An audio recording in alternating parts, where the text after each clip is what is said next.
வணக்கம். மற்றும் ஒரு நிஜ நிகழ்ச்சியூடாக இணைந்திருக்கின்றோம்.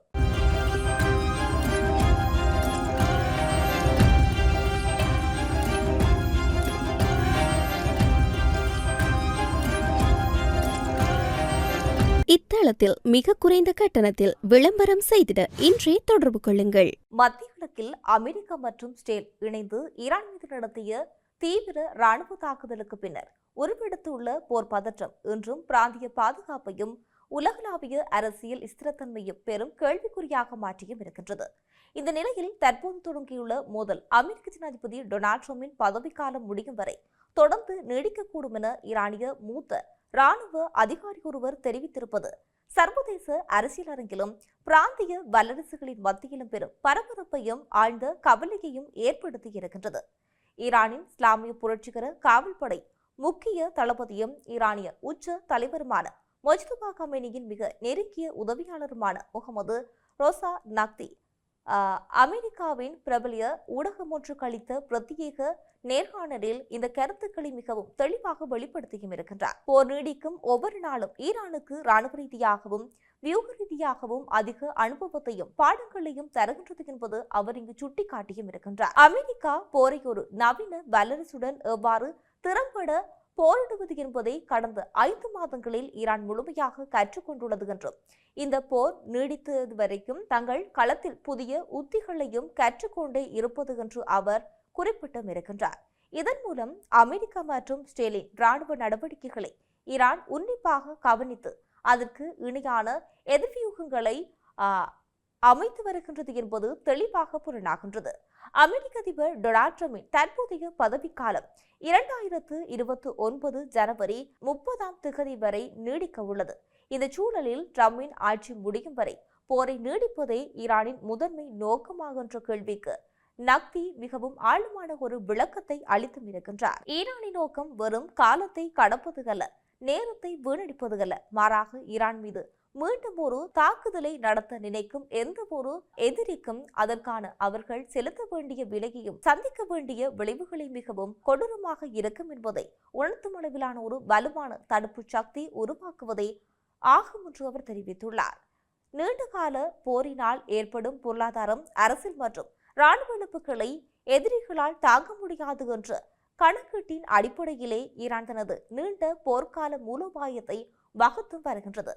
போரின் தீவிரத்தன்மை அதிகரித்து வரும் நிலையில் அமெரிக்கா போரினால் அணு ஆயுதங்களை பயன்படுத்தக்கூடிய சாத்தியக்கூறுகள் குறித்து எழுப்பப்பட்ட கேள்விக்கு அது அமெரிக்கா செய்யக்கூடிய ஒரு மிகவும் மோசமான மற்றும் மிகப்பெரிய தவறான முடிவு என நக்தி பலத்த எச்சரிக்கை விடுத்தும் இருக்கின்றார். ஒருவேளை அமெரிக்கா அணு ஆயுதத்தை பயன்படுத்தினார் உலகெங்கிலும் பறந்து விரிந்துள்ள அமெரிக்க இராணுவ தளங்கள் அனைத்தும் ஈரான் மற்றும் அதன் ஆதரவு படைகளின் கடுமையான தாக்குதலுக்கு உள்ளாகும் என அவர் தெளிவுபடுத்தியும் இருக்கின்றார்.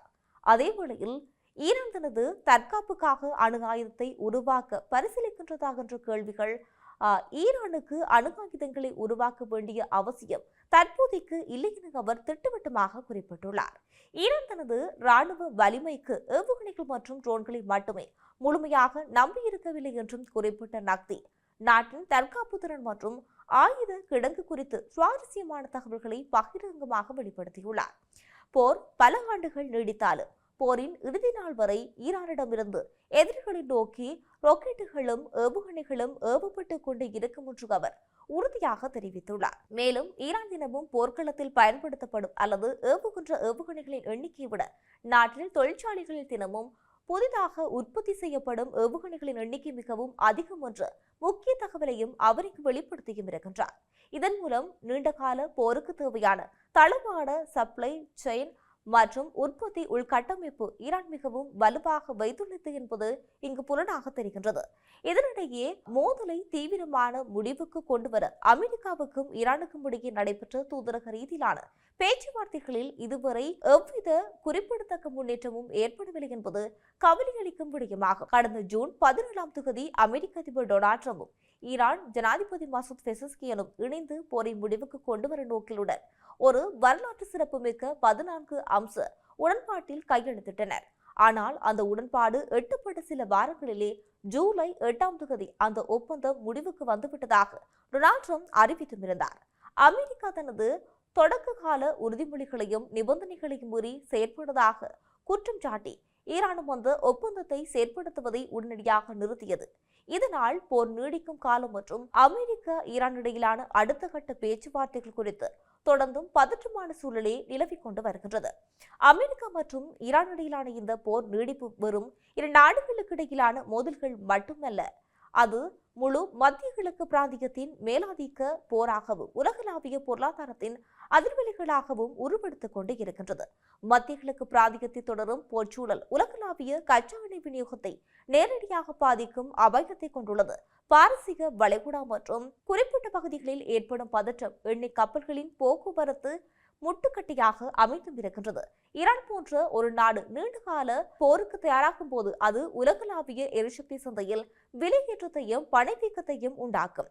ஈரான் தனது ஏவுகணை மற்றும் ட்ரோன் தொழில்நுட்பங்களோடு கொண்டு அமெரிக்காவின் அதிநவீன வான் பாதுகாப்பு அமைப்புகளை எதிர்கொண்டு வருகின்றது.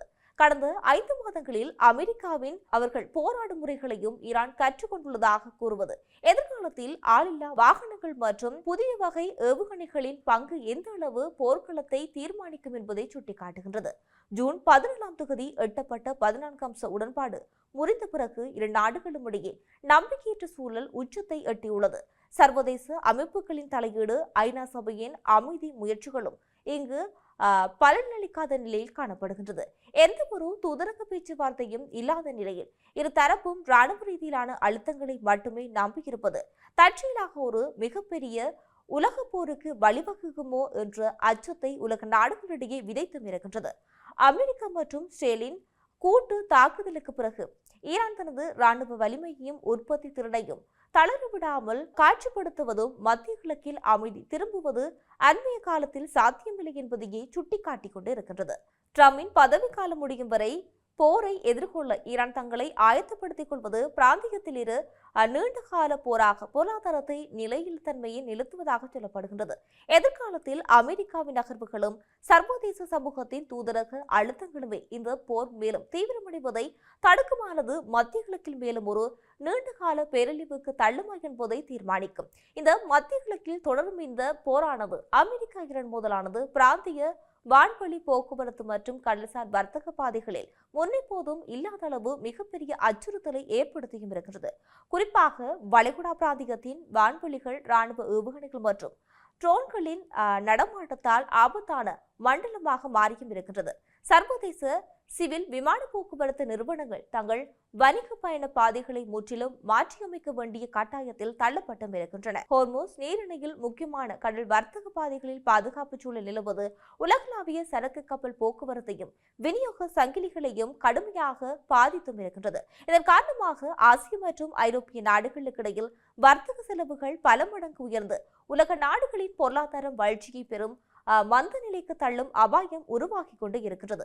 இந்த இரு நாடுகளுக்கு இடையிலான 14 அம்ச உடன்பாடு முறிந்த நிலையில் இந்த போர் முடிவுக்கு கொண்டு வர சர்வதேச நாடுகள், ஐக்கிய நாடுகள் சபையும் தீவிர தூதரக முயற்சிகளை மேற்கொள்ள வேண்டியது அவசியமாக இருக்கின்றது. ஈரான் தனது தடுப்பு சக்தி வியூகத்தில் அதன் நீண்டகால போருக்கு தயாராகி வரும் அதே வேளையில் அமெரிக்காவும் பிராந்தியத்தில் உள்ள தனது இராணுவ தளங்களை பாதுகாப்பதில் தீவிர கவனம் செலுத்திக் கொண்டு வருகின்றது. இந்த முட்டுக்கட்டையை உடைக்க சீனா, ரஷ்யா மற்றும் ஐரோப்பிய ஒன்றியத்தின் நடுநிலையான தூதரக தலையீடுகள் மட்டுமே ஓரளவு அமைதிக்கான வழியை திறக்கக்கூடும் என்று அவர்கள் நம்புகின்றனர். இரு தரப்பையும் மீண்டும் பேச்சுவார்த்தை மேசைக்கு கொண்டு வர விட்டால் இந்த நீண்டகால போர் மத்திய கிழக்கின் வரைபடத்தை மட்டுமல்லாமல் உலகளாவிய அதிகார சமநிலையையும் நிரந்தரமாக மாற்றி அமைத்துவிடும் என்பதில் எந்தவித சந்தேகமும் இல்லை என்றும் சொல்லப்படுகின்றது. இந்த விடயங்களானது எவ்வாறு இருக்கலாம் மற்றும் ஒரு நிஜக்கண் நிகழ்ச்சியூடாக இணைந்திருக்கலாம். வணக்கம்.